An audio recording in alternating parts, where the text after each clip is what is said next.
Ligou? Todo mundo?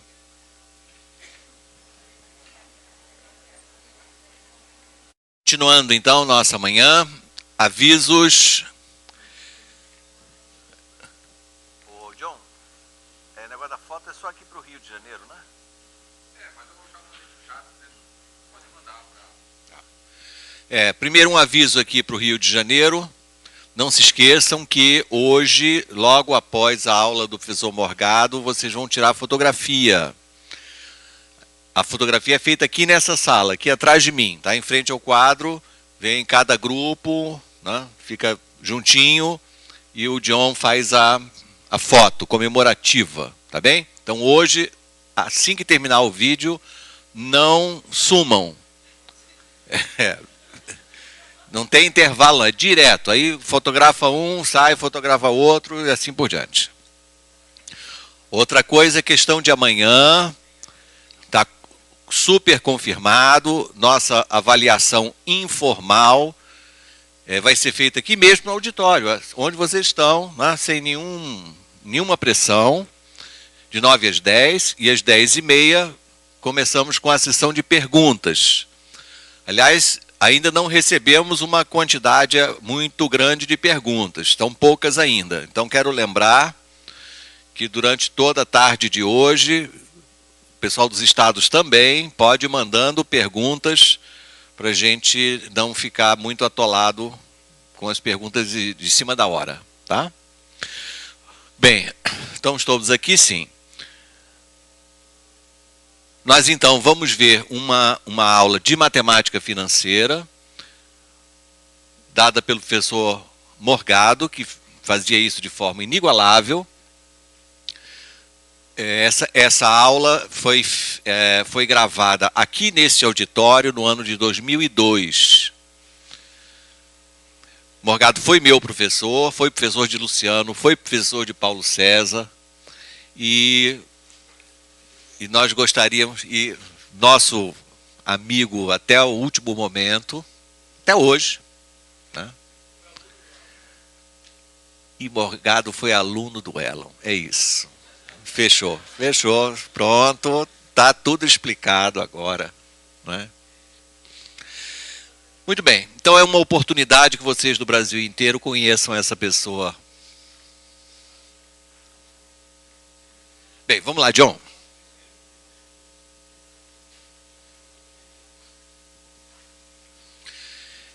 Na sessão da tarde, nós vamos ter problemas de volumes e também de matemática financeira, tá? Então, não é para ver só como um filme, não. É para ver aprendendo a lição.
Bom dia.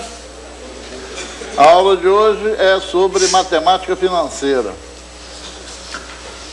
Matemática financeira é um assunto que, inexplicavelmente, não costuma ser ensinado no ensino médio. Então a gente chega no Brasil a essa situação absurda de um aluno com 11 anos de matemática, 8 no fundamental e 3 no médio.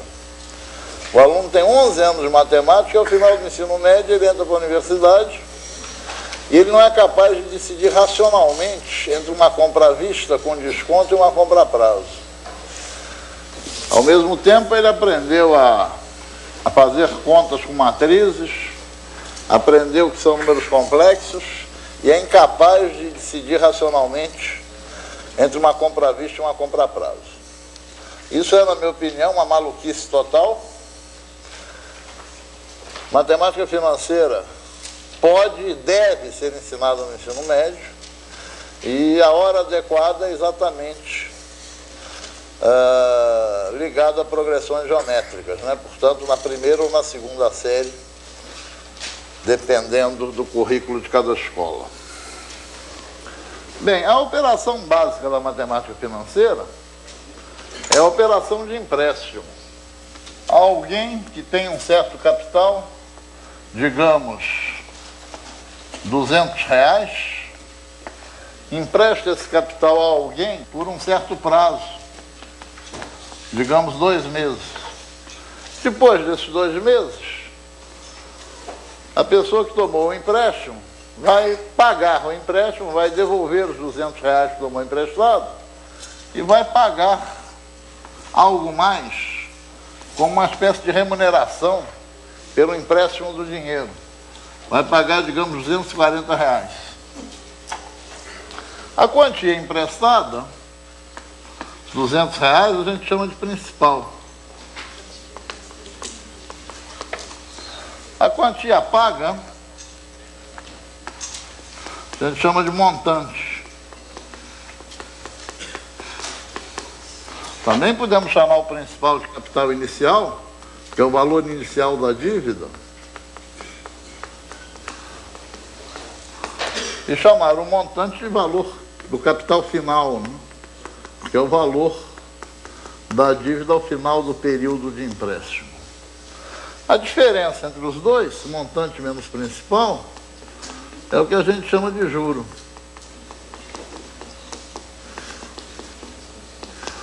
Algumas pessoas utilizam essa palavra sempre no plural e falam juros.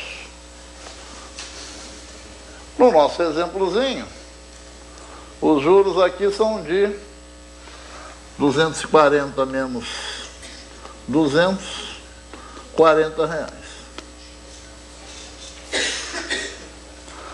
O que a gente chama de taxa de juro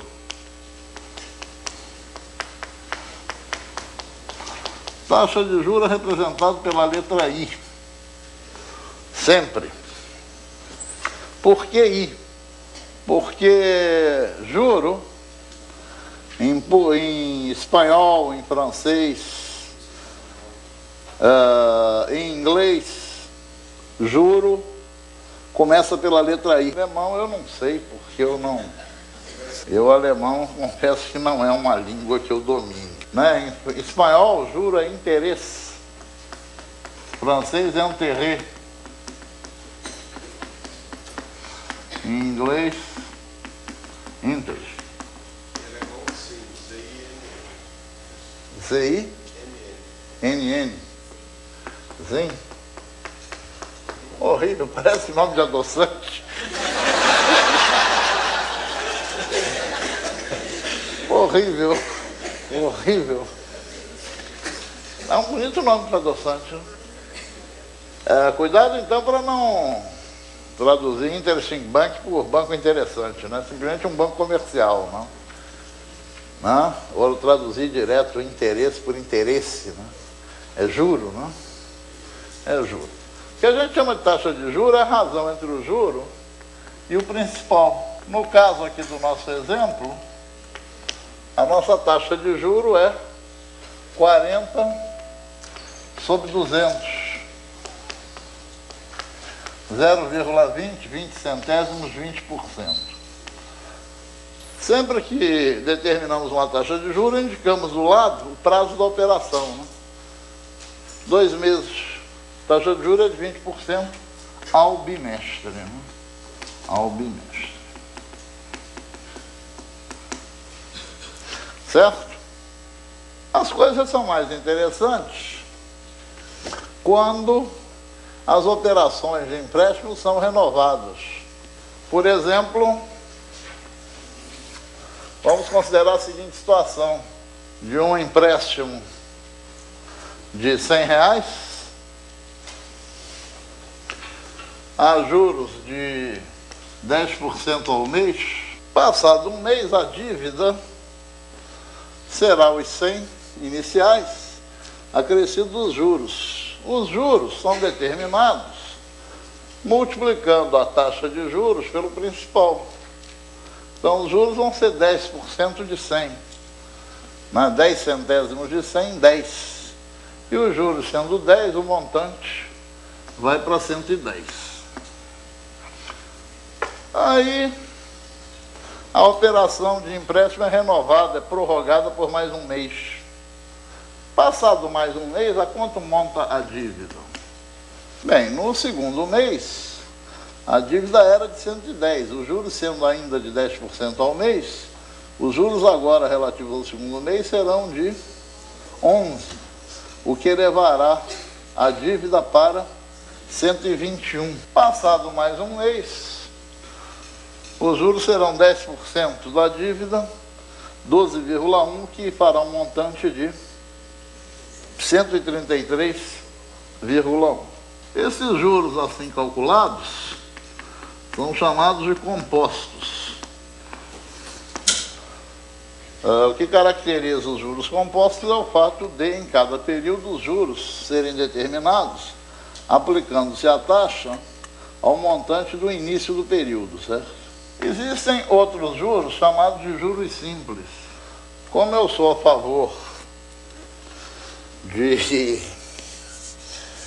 colocar as coisas no contexto devido em que elas aparecem na vida real, eu sempre que eu apresento a ideia de juros simples, eu apresento da seguinte maneira: havia um reino encantado, onde havia um velho cheio da grana e um príncipe, muito elegante, muito bonito e duro.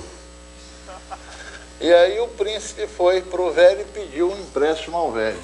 Pediu um empréstimo de R$100. Combinaram juros de 10% ao mês.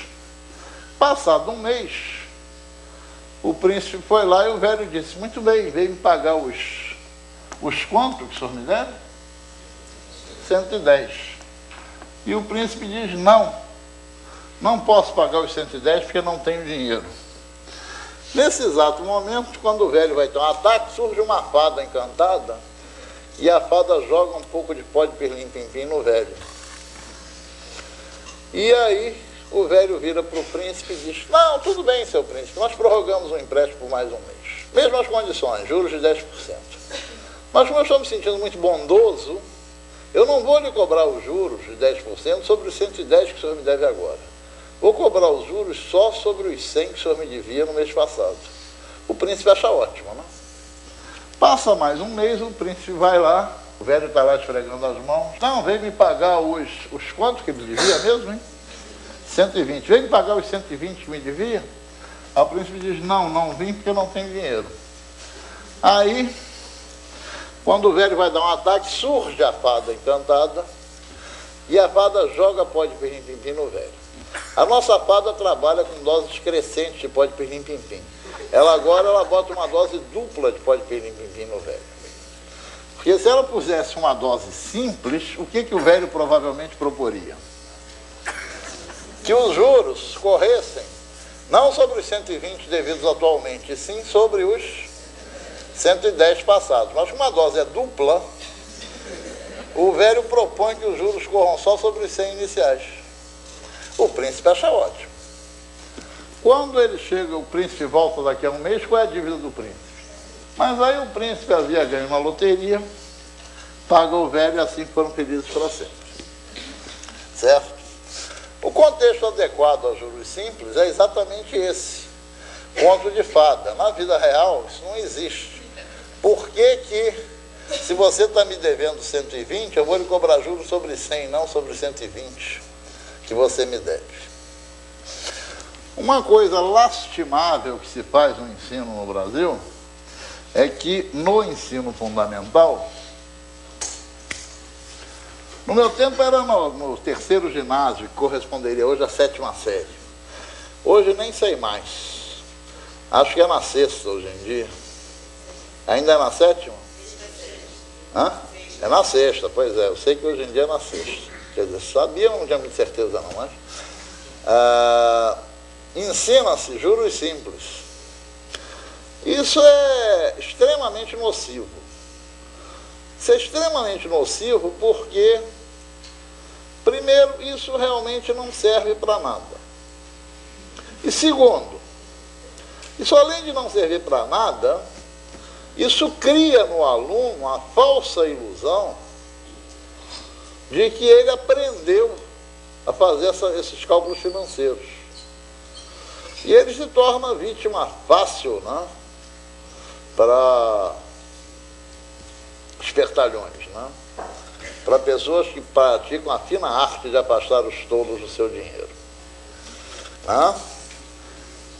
A ensinar apenas juros simples, é melhor não ensinar. Assim, pelo menos, você não cria no aluno a falsa impressão de que ele entende daquilo. Né? Mas é melhor não saber do que saber errado. Né? Quem não sabe e tem consciência que não sabe, sempre pode procurar um especialista. Né? Agora, quem pensa que sabe, aí não tem jeito. Né? Certo? Feito certos autores de livros didáticos, né, que pensam que sabem, aí não tem jeito. Né? Desnecessário é perguntar se tem algum problema de vida real, os juros são compostos ou simples. Os juros são compostos, certo?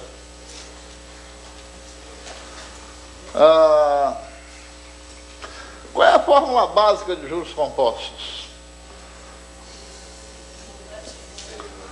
Qual é a dívida numa época qualquer, digamos na época N mais 1? É a dívida na época anterior, N, mais os juros. E os juros são obtidos aplicando-se a taxa à dívida na época anterior. Isso mostra que cada valor da dívida é o valor anterior multiplicado por 1 mais I. Ou seja, esses valores da dívida aqui, época a época, formam uma progressão geométrica. Sabem que PG é uma coisa muito carioca? Em São Paulo, por exemplo, não é costume essa abreviatura PGPA. É uma progressão geométrica de razão 1 mais I. Portanto, a fórmula básica, ou seja, progressão geométrica, não? Progressão geométrica, você acha cada termo multiplicando o anterior pela razão, certo? Então, você avança um termo multiplicando pela razão. Como é que você avança 2 termos, então? Multiplicando pela razão 2 vezes.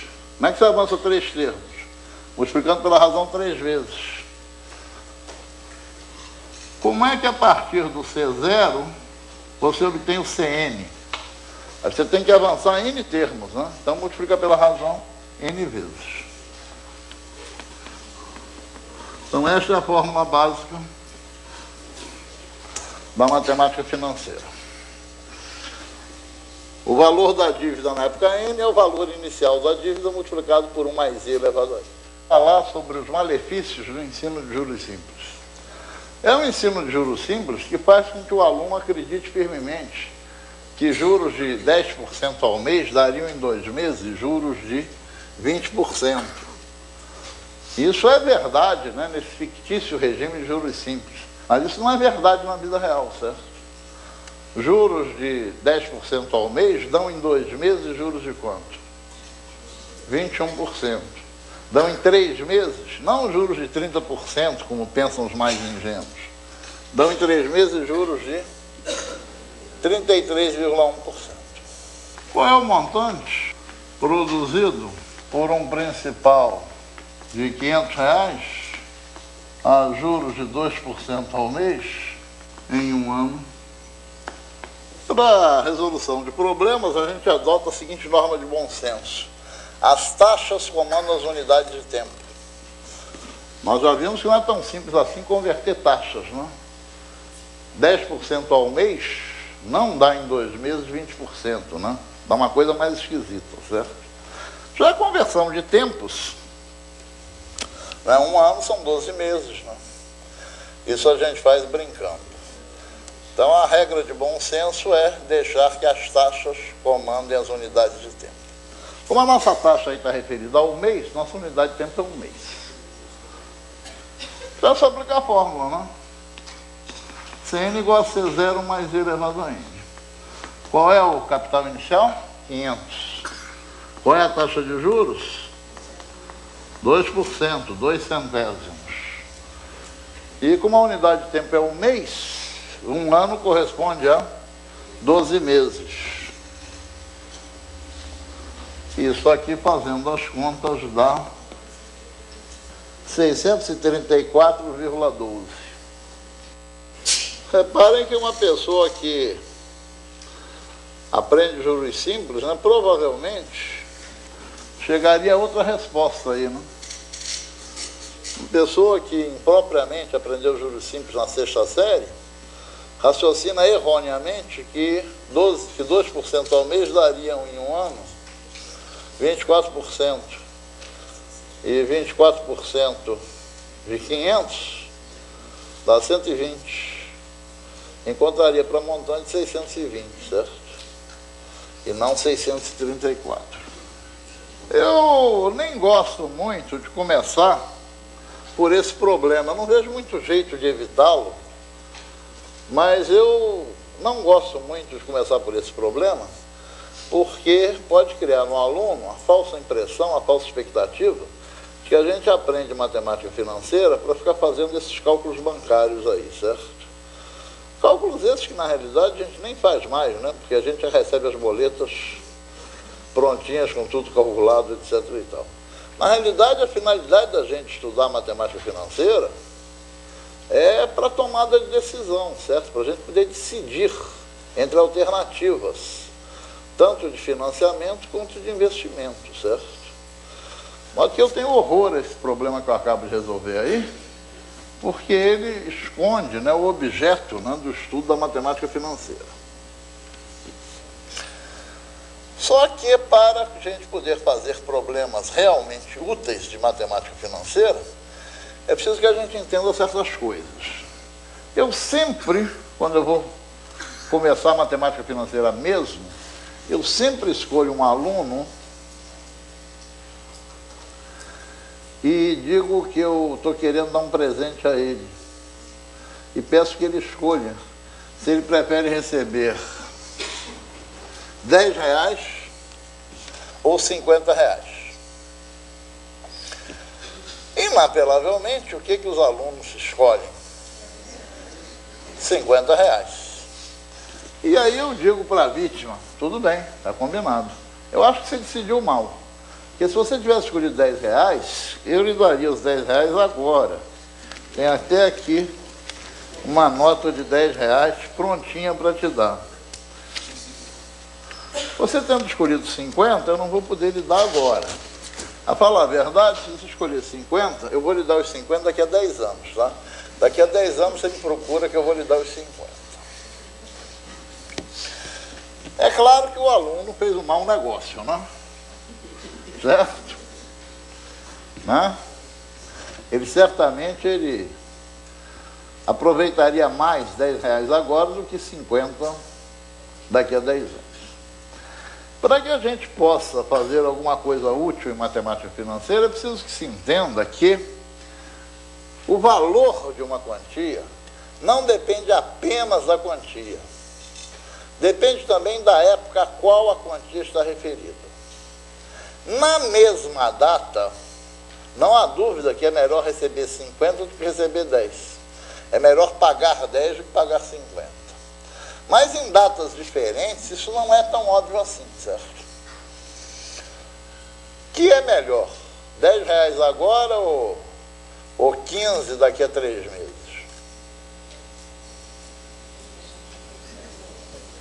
Já não é tão óbvio, certo? De modo que eu sempre digo também aos meus alunos que matemática financeira, encarada como deve ser encarada a matemática financeira, ou seja, tomada de decisão, matemática financeira é uma matéria extremamente simples, porque no fundo só há um problema de matemática financeira. O único problema de matemática financeira que existe é deslocar quantias no tempo. Porque se você tem as quantias todas com seus valores referidos à mesma data, a tomada de decisão é óbvia. Na mesma data é melhor pagar 10 ou pagar 50? Pagar 10. É melhor receber 10 ou receber 50? Receber 50. Então, apenas um único problema de matemática financeira no mundo, que é deslocar quantias no tempo.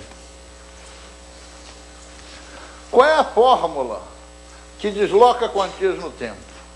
É exatamente esta que aqui está. O que esta fórmula diz é que o que hoje vale ser zero, valerá daqui a n períodos de tempo Cn, ou seja, C0 que multiplica 1 mais e elevado a n.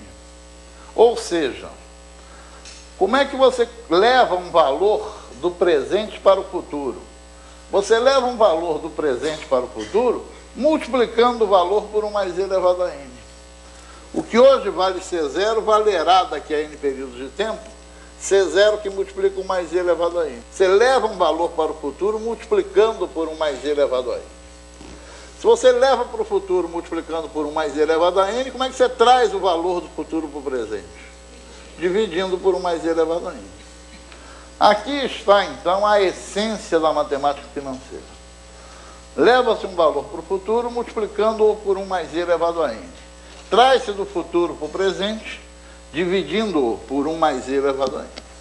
Agora, nós podemos fazer um problema de matemática financeira. Suponha o dinheiro valendo 5% ao mês. Bom, qual o significado dessa frase? Significa que eu julgo indiferente, é indiferente para mim, pagar R$100 agora ou pagar 105 daqui a um mês. Para mim, tanto faz. Como eu chego a uma conclusão dessas? É que provavelmente eu devo ter competência para fazer um dinheiro na minha mão render 5% ao mês. Então, se eu tenho R$100 na minha mão, eu consigo transformar esses R$100 em 105 daqui a um mês. Logo, para mim é completamente indiferente, tendo que efetuar um pagamento, pagar 100 agora ou guardar esse dinheiro por um mês, transformá-lo em 105 e pagar 105 daqui a um mês. Certo? Suponha então o dinheiro valendo 5% ao mês. Qual é a melhor alternativa para o comprador? À vista, com 10% de desconto. Pagamento um mês após a compra, com 5% de desconto. Pagamento em 3 vezes. Pagamento em 3 vezes sem juros, sendo o primeiro pagamento no ato da compra, o segundo 30 dias após a compra e o terceiro 60 dias após a compra. Interessante é que situações dessas são extremamente comuns na vida real e as pessoas decidem isso de modo inteiramente emocional. Não decidem de modo racional. Aliás, a minha experiência diz até que o processo de decisão é uma coisa muito ligada ao sexo. Homens e mulheres costumam tomar decisões emocionais opostas. As mulheres, em geral, não resistem a um pagamento em parcelas, porque é uma oportunidade de voltar à loja, ver as novidades. Interessante, quando eu comento isso, as mulheres ficam furiosas comigo. Mas eu também estou criticando os homens. Os homens também não decidem de modo racional. Estou apenas dizendo que ambos decidem de modo emocional e de maneiras diferentes. Mas ambos decidem emocionalmente. Mas só as mulheres, em geral, ficam curiosas comigo. Os homens encaram com naturalidade. Eu sempre exijo dos meus alunos que façam um desenho. Façam um desenho. Vou desenhar aqui as 3 alternativas de pagamento do artigo. Mas isso não interessa, né? Se um processo é melhor para comprar um carro, também é para comprar uma televisão. De modo que eu vou arbitrar o valor, né? Arbitro o valor em 120, 90, 30. Não vai arbitrar em 100, porque quando você for dividir ali na letra C, é um masoquismo puro, né? Ficar trabalhando com dízimas periódicas. Não, 120, tá bom? 120, tá bom. Na primeira alternativa, quando o preço igual a 120, o pagamento é à vista, chama a data da compra de época zero. Por que eu insisto em fazer o desenho? Porque o tipo de erro mais comum dos alunos nesses problemas de matemática financeira é na numeração dos tempos. É extremamente comum o aluno resolver metade do problema com uma numeração de tempos e metade do problema com outra numeração de tempos. E aí erra todos, não? Erra absolutamente todos os problemas. Se você olha para a compra à vista, é super natural você chamar a data da compra à vista de época zero. Se você olha para as três prestações, é super natural chamar a data da primeira prestação de data 1, né? Só que essas duas coisas são incompatíveis, porque a primeira prestação da alternativa C é na mesma época que a compra à vista, certo? Da alternativa A. Então você não pode chamar a mesma data ao mesmo tempo de 0 e 1, né? Então é essencial fazer o desenho para evitar esse tipo de erro, que é extremamente comum. Se o preço é 120, com 10% de desconto, 10% de 120 dá 12, 120 menos 12, 108. O cara aqui paga 108. Na alternativa B, ele paga um mês após a compra. Ele paga aqui, mas paga com 5% de desconto. 5% de 120, 6. Então ele paga 114. Na alternativa C, ele paga na época 0, na época 1, né? Minha unidade de tempo aqui evidentemente é um mês, e na época 2. É sem juros, né? E sem desconto, né? Então ele paga 120 em 3 iguais, 40, 40, 40. Qual é a alternativa que você preferiria? Eu diria que, sem fazer as contas, os homens optariam por A e as mulheres por C. Hã? Não? É ou não é? É. É sim. É, os homens optam por A e as mulheres por C, sem fazer as contas. Né? Nem os homens estão agindo racionalmente, nem as mulheres estão agindo racionalmente, estão agindo emocionalmente. Bom, esse problema é um problema super interessante, porque,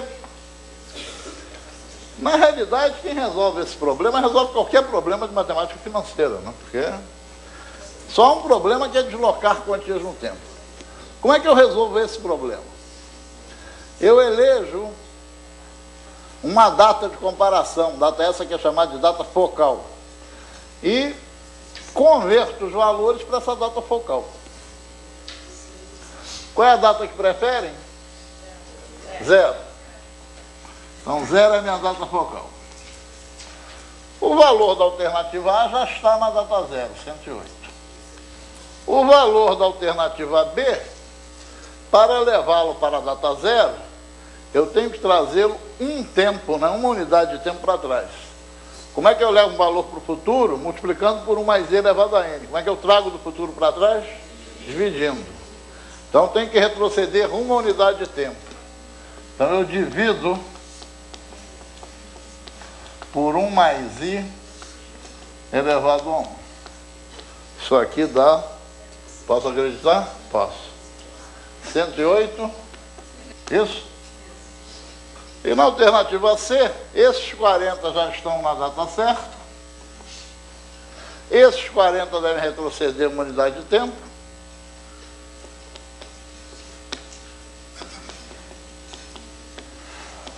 E estes 40 devem retroceder 2 unidades de tempo. Quanto deu? Fizeram as contas? 14, 38. Chocante, né? Chocante o fato que a alternativa C é muito ruim, né? É muito ruim. Qual é a melhor alternativa? A. A é a melhor. Que prova que os homens são sortudos, não é? Os homens têm sorte. Decidem irracionalmente e acertam. Se eu estou com calculadora, a data focal é completamente indiferente. Se a gente está no braço, aí é melhor levar as coisas para o futuro, porque afinal de contas é mais fácil multiplicar do que dividir, né?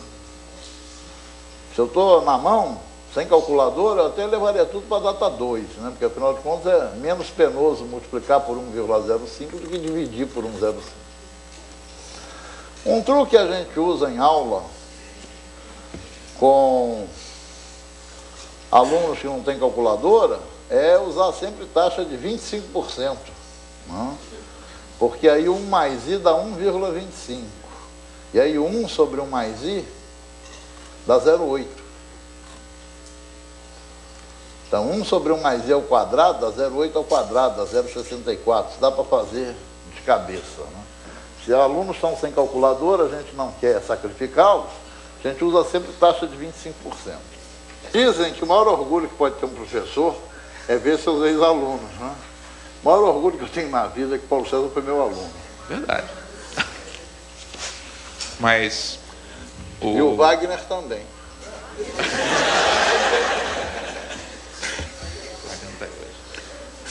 Eu vou fazer referência a isso na minha aula depois. Mas, a respeito da calculadora, essa é uma ocasião em que a gente tem uma oportunidade real e significativa de usar a calculadora.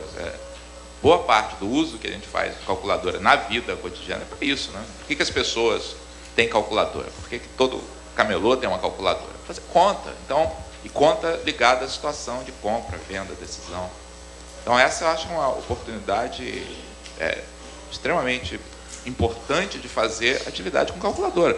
Se você vai estar preparando seus alunos para concurso, tudo bem, faça algumas atividades sem calculadora. Mas é uma perda de uma oportunidade extremamente valiosa não utilizar a calculadora nesse contexto, porque é assim que as pessoas usam calculadora na sua vida cotidiana, para resolver situações desse tipo. Então, a gente tem a oportunidade de mostrar que uma calculadora, que hoje em dia é acessível a todo mundo, não é mais a situação que a gente tinha alguns anos atrás, de que você precisava ter recursos para ter calculadora. Hoje não é assim. A calculadora não custa mais caro que os outros materiais escolares que o aluno traz. Então, a calculadora hoje em dia é mais barata se bobeado que um compasso, ou certamente muito mais barato que qualquer livro didático. Então, não tem nenhuma razão para a calculadora não ser utilizada em sala de aula. Eu queria fazer só uma observação, que é exatamente uma observação não matemática. É que o professor Morgado olhou o problema do ponto de vista frio e objetivo da matemática, mas as pessoas nem sempre têm a capacidade de tomar a decisão que é mais conveniente do ponto de vista matemático. A pessoa pode não ter os R$108 no momento. Esse aqui é o pronto. Então ele aceita, essa pessoa aceita, isso sem falar do ponto de vista hedonístico, né? Do ponto de vista que você mencionou, que é caracteristicamente feminino, e até um certo ponto você está certo, que é a vantagem de ir várias vezes lá ao shopping, se for um shopping agradável.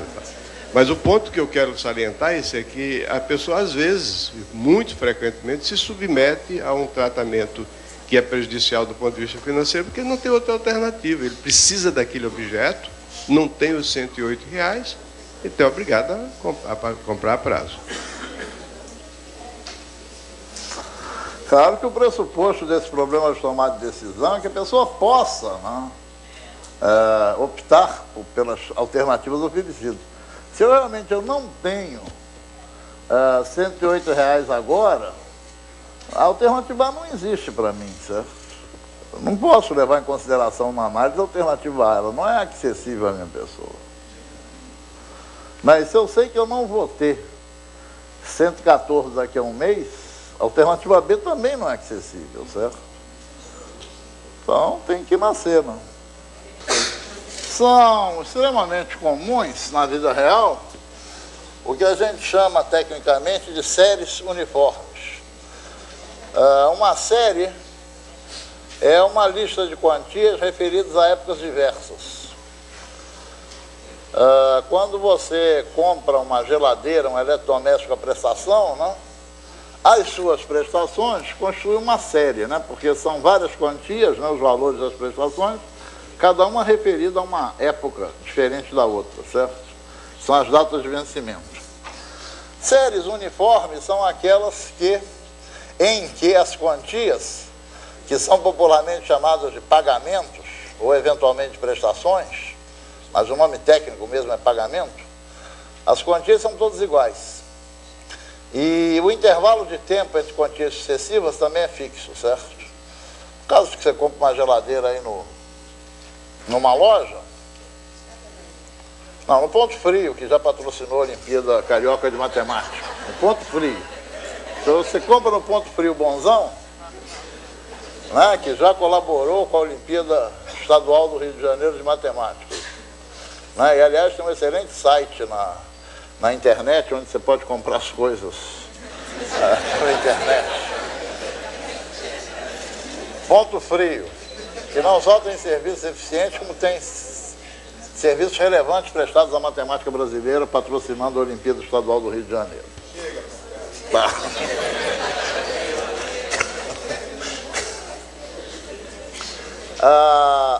Mas dizia eu, quando você compra uma geladeira no Ponto Frio, as suas prestações são mensais, né?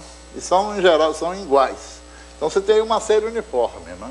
O intervalo entre as prestações é sempre o mesmo, é mês, e as prestações são iguais. Para séries uniformes, eu vou usar a seguinte nomenclatura. E, evidentemente, a taxa de juros, certo? Vou chamar de N o número de pagamentos. Número de pagamentos. E vou chamar de P o valor dos pagamentos.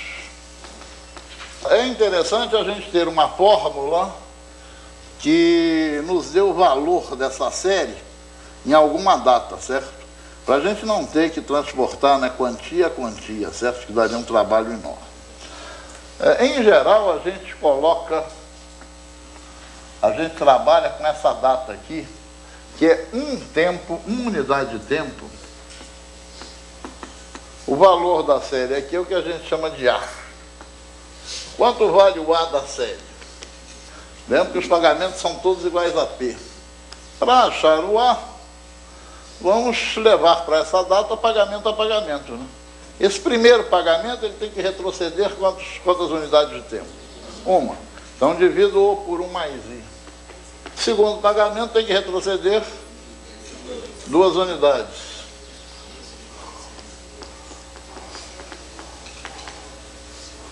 Bom, já perceberam que se forma uma progressão geométrica, né?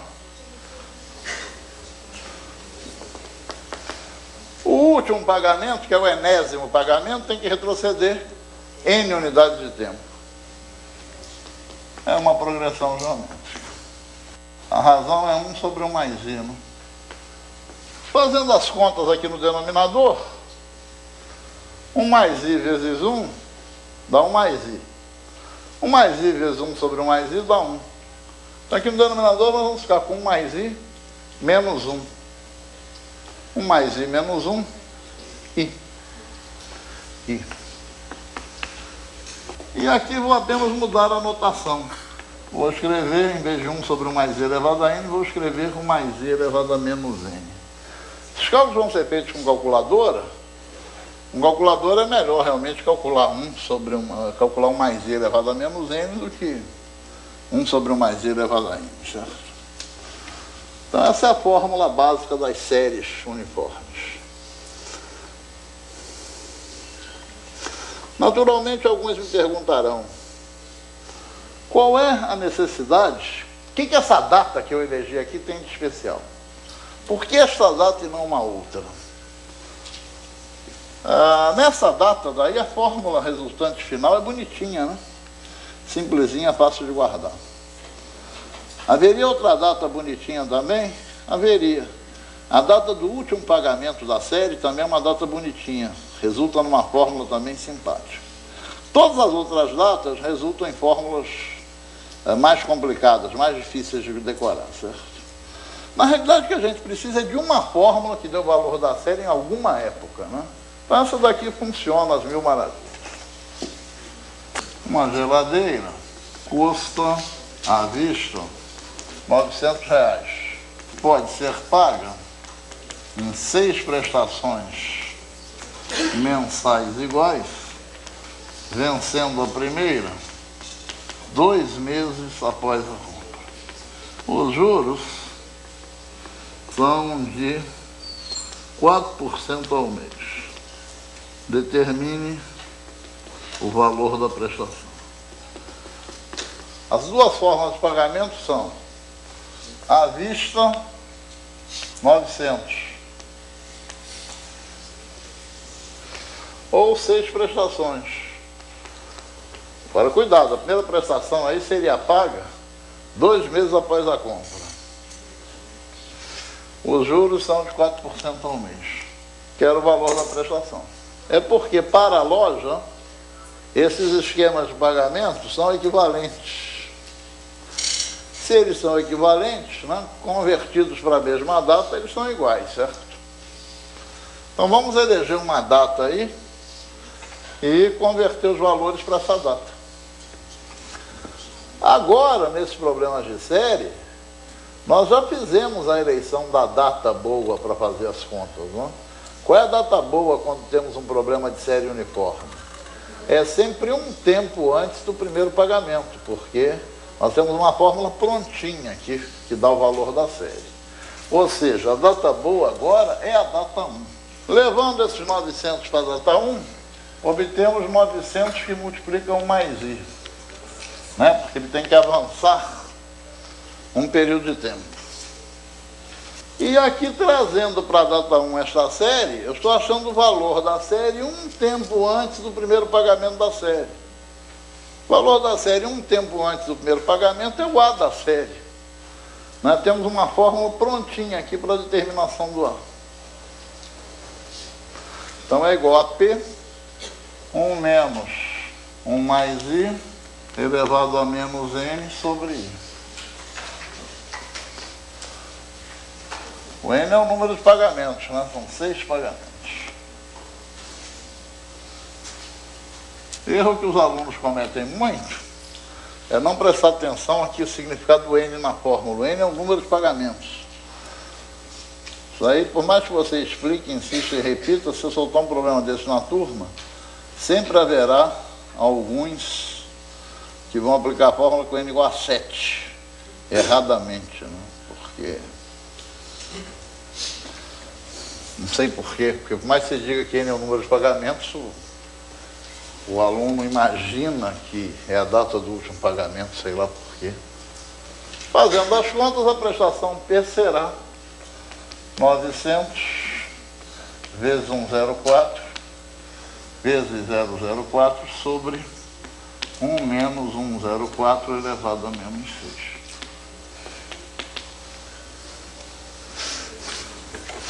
Com auxílio da calculadora,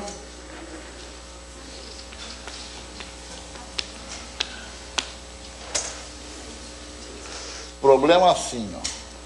Eu vou pagar 6 prestações de R$ 178,55. Então eu vou pagar 6 vezes R$ 178,55. Eu vou pagar R$ 1.071. Se eu vou pagar R$ 1.071, não, R$ 1.011. Não, 1.071, tá certo. Vou pagar R$ 1.071. Um preço à vista era 900, eu vou pagar 171 de juros. Como ao longo de 7 meses, 171 de juros por 7 meses dá 25 de juros ao mês. Ora, 25 em relação a uma coisa que custa 900, faz a conta aí, meu filho. Quanto é que dá 25 de 900? E dá 2,7, 2,8. Ah, o juro é de 2,8% ao mês. Bom negócio, filho. Compra a prazo. Mamãe me diria isso. Bom, é claro que o raciocínio de mamãe está completamente perturbado, não? Mas onde é que começa o erro do raciocínio de mamãe? Repito o raciocínio de mamãe. Você vai pagar, meu filho, 6 prestações de R$ 178,55. Você vai pagar R$ 1.071. Com o preço à vista 900, você vai pagar 171 de juros. 171 de juros ao longo desses 7 meses dá cerca de 25 por mês. 25 de juros por mês sobre um negócio que valia 900, 25 sobre 900, faz a conta aí, meu filho, 2,8%. Os juros são de 2,8%. Claro que o raciocínio de mamãe está errado, porque a gente sabe que os juros são de 4%, certo? Mas onde é que começa o erro do raciocínio de mamãe? O erro de mamãe está quando ela somou as prestações, certo? Você não pode somar quantias de épocas diferentes. Porque R$100 agora tem valor diferente de R$100 daqui a um mês, daqui a 2 meses, etc. Né? Essa soma, né, não tem nenhum sentido financeiro. Né? O erro começou quando ela somou as prestações.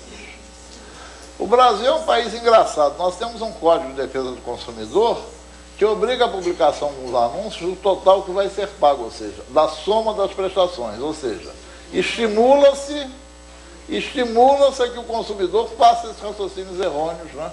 Obrigando a publicação do valor da soma das prestações. O Brasil realmente é um país muito estranho. Certo? Mostrando a fórmula de equivalência de taxas.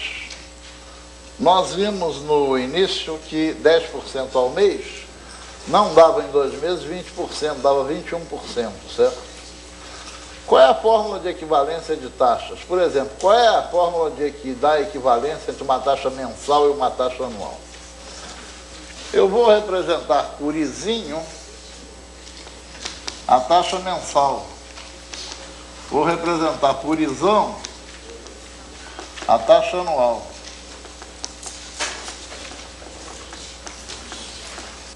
Por um principal igual a A. Se eu utilizar a taxa anual, eu tenho que avançar quantos anos? 1. Então, multiplico por 1 mais I elevado a 1. Se eu trabalhar com a taxa mensal, eu tenho que avançar quantos meses? 12. Então, multiplico por 1 mais Izinho elevado a 12. O A simplifica e a gente obtém que 1 mais Izão igual a 1 mais Izinho elevado a 12. Essa é a fórmula que relaciona a taxa anual com taxa mensal. De modo geral, a fórmula de equivalência de taxas diz que 1 mais Izão é igual a 1 mais Izinho elevado a N. Não? O N aí é a razão entre os períodos de tempo, certo? No caso de ano para mês, 12. Se fosse, por exemplo, trimestre para mês, o N seria 3. Certo? Alguma pergunta do Rio de Janeiro ou de fora?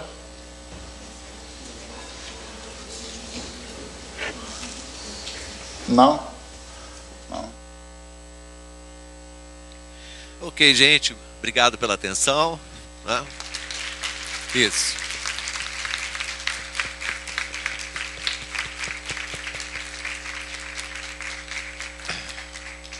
Vamos então às fotos e de tarde aos exercícios.